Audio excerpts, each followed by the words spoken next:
গাজামুখী মানবিক সহায়তা বহনকারী একটি নৌবহর থেকে আটক হওয়ার পর দেশে ফিরে আসা কয়েকজন অস্ট্রেলিয়ান অ্যাক্টিভিস্ট ইসরায়েলি কর্তৃপক্ষের বিরুদ্ধে নির্যাতনের গুরুতর অভিযোগ তুলেছেন।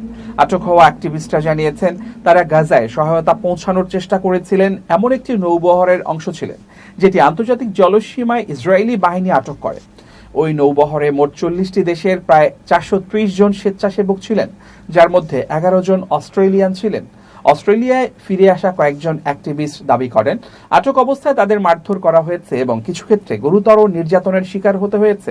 একজন অ্যাক্টিভিস্ট বলেন, তাকে মারধর ও শারীরিকভাবে লাঞ্ছিত করা হয়েছিল এবং তিনি কয়েকদিন কঠিন পরিস্থিতিতে ছিলেন। অন্য একজন অ্যাক্টিভিস্ট জানান, তিনি আঘাতপ্রাপ্ত হয়েছেন এবং অন্যদের উপর টেজার ও রাবার বুলেট ব্যবহারের ঘটনাও দেখেছেন। তবে এসব অভিযোগ অস্বীকার করেছে ইসরায়েলি কারা কর্তৃপক্ষ। তাদের দাবি, আটক ব্যক্তিদের সঙ্গে কোনো ধরনের নির্যাতন বা অসদাচরণ করা হয়নি।